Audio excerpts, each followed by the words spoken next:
Using a paper plate, I can tell what sides of my house will be affected by Hurricane Irma.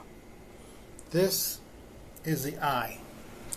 These markers here are the outer winds and the direction of rotation.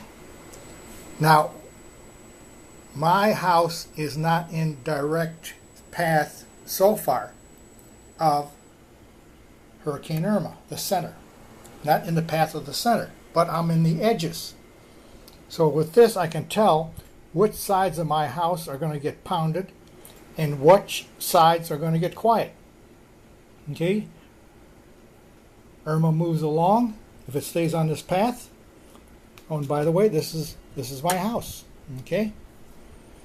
Irma moves along, and as you can see, the winds start coming out of the east, which is happening right now.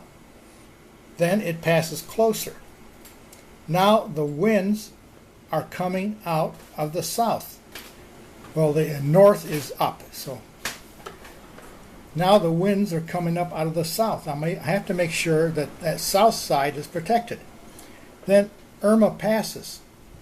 Now the winds are coming out of the west. And it moves on.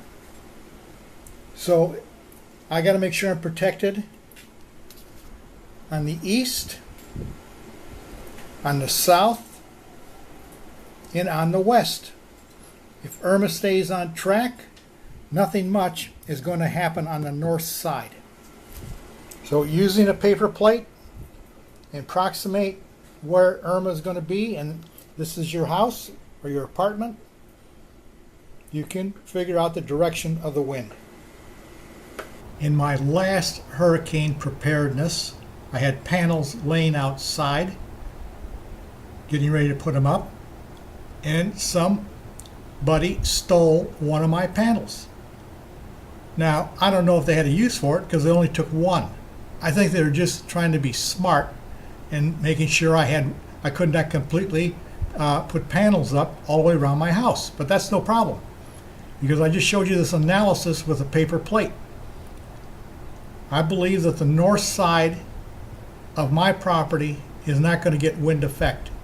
So I took a panel off the north side, and I told you I had one missing, and I put it on the west side.